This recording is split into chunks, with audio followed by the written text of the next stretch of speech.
Halo, assalamualaikum warahmatullahi wabarakatuh. Berjumpa lagi dengan channel saya dari Seundi. Gimana kabarnya teman-teman hari ini?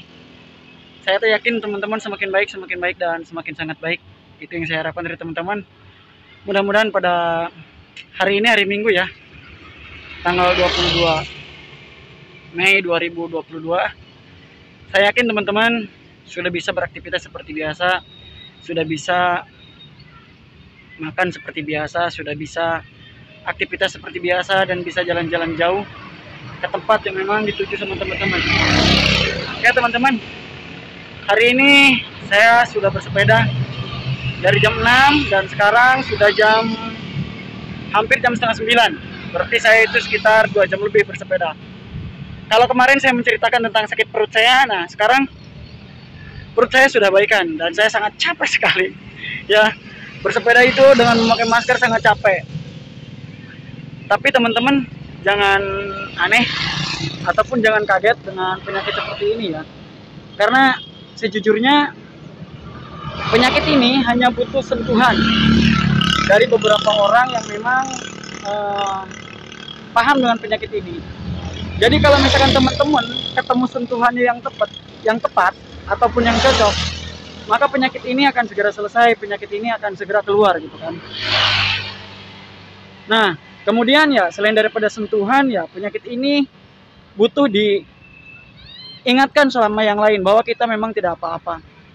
Contoh kecil kemarin ya, karena gini, saya kan kemarin cerita tentang cemas saya gitu kan. Yang cemas saya itu memang kambuh gitu kan, panik juga. Tapi sekarang udah biasa lagi, karena memang kalau misalkan kita sudah tahu ilmunya, sudah paham ilmunya, biasanya akan cepat teratasi gitu kan, atau akan cepat juga kita keluarnya dari seperti ini ya. Nah contoh kecil lah, sekarang saya masih bersepeda ya, kemudian di belakang saya juga rame ya. Intinya teman-teman ya, penyakit ini sekali lagi butuh sentuhan daripada diri kita sendiri dan orang lain yang paham terhadap penyakit kita. Kalau misalkan kita sudah ketemu sentuhannya yang tepat gitu kan, saya yakin teman-teman bisa keluar dari anxiety dan psikosomatis ini. Seberapapun sakit Anda, sebetulnya itu kan bisa diobati. Ya, seberapapun sakit Anda itu bisa diobati dengan penanganan yang tepat, dengan dokter yang tepat. Nah, kendalanya di kita itu cara pikirnya saja, cara berpikir kita yang memang kurang bagus daripada sebelumnya. Padahal ya, sejujurnya kita tidak apa-apa, seyogianya kita tidak apa-apa. Tetapi ya memang kalau misalkan kita masih seperti ini, masih tidak mau keluar dari rumah, tidak mau keluar dari zona seperti ini, yang ada kita tetap gitu kan di zona nyaman-nyaman kita saja, nggak mau berubah kitanya. Sekali lagi ya, sentuhan itu adanya di diri kita dan orang lain. Kita yang merasakan penyakit ini, kita yang mungkin ya, kita yang mendalami penyakit ini, mau seperti apa sih kita gitu kan sakitnya. Kemudian mau bagaimana kita menghadapi penyakit ini ya, itu tergantung kita gitu kan. Kalau misalkan kita adanya di luar rumah, adanya bersosialisasi dengan teman-teman, saya yakin ya teman-teman bisa keluar dari anxiety disorder ini. Tetapi kalau misalkan teman-teman masih berada di kamar, masih sering membuka HP, masih berdiam diri, nah anxiety disordernya pun akan semakin menjadi-jadi.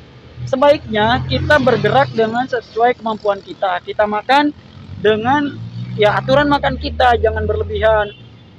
Kenapa kemarin saya sampai perut saya itu sakit banget, mual, kemudian sebagainya? Karena memang kita itu teman-teman ya, saya itu kemarin makan nasi kuning dan itu ketan saya makan banyak, hampir 2 piring, dan akhirnya karena mungkin kelebihannya itu saya yang makan sambal. Setelah makan sambal itu saya makan jeruk yang lumayan asem. Akhirnya perut saya kacau gitu kan. Kekacauan ini disebabkan karena memang saya salah makan gitu kan. Tetapi ya bisa diobati secepat mungkin gitu kan. Bisa diobati, kemudian bisa dinetralisir. Sekarang saya udah biasa aja gitu kan. Nggak kerasa sakit lagi, udah biasa lagi aja. Jadi sekali lagi kata saya tekankan bahwa penyakit ini butuh sentuhan dari teman-teman. Kemudian butuh sentuhan dari orang yang paham terhadap penyakit ini gitu kan. butuh juga kita refreshing ataupun healing dalam bahasa sekarangnya. Karena semakin kita banyak keluar, banyak healing, itu akan semakin bagus menurut saya ya, menurut saya. Tapi beda persepsi orang kan beda-beda. Dan saya pun tidak memaksakan teman-teman untuk menjadi diri saya. Tetapi kembali ke konteks anxiety dan psikosomatis, bahwa penyakit ini adanya di diri kita. Kemudian ya kita juga yang bisa mengendalikannya gitu kan. Oh, para pesepeda di sini rame ya. Sebetulnya di sana ada kelompok-kelompokan. Berhubung saya itu individu, jadi saya nggak punya kelompok, sendiri aja. Ya maklum lah gitu kan. Jadi kembali ya teman-teman, bahwa penyakit ini adanya di diri kita, yang menyembuhkan kita. Saya tidak bisa memaksakan, oh teman-teman harus seperti ini, teman-teman harus bisa makan ini, harus bisa makan itu. Nggak bisa memaksakan seperti itu. Karena kondisi orang itu berbeda-beda. Saya itu hanya mencontohkan bahwa tuh saya sembuh dengan cara demikian. Saya tidak bisa memaksakan teman-teman bisa sembuh seperti ini, tidak. Ya tetapi saya memberikan narasi bahwa saya itu bisa sembuh loh gitu kan. Memberikan semangat buat teman-teman bahwa penyakit ini gitu kan, anxiety disorder ini bisa disembuhkan. Gitu intinya. Jadi buat teman-teman ya, ayolah belajar keluar dari zona yang nyaman, mungkin masih rebahan di rumah, yang masih apa ya, yang masih ketakutan berlebih dan sebagainya, dicoba aja dulu keluar. Nanti kalau misalkan sudah keluar ya teman-teman, saya yakin bakal ada jalan untuk menuju kesembuhan itu. Oke? Sentuhlah hati kita oleh diri kita dan orang lain. Saya yakin teman-teman bisa sembuh. Oke? Itu saja ya. Salam sembuh dari saya, dari Seundi. Wabillahi taufiq wal hidayah. Wassalamualaikum warahmatullahi wabarakatuh.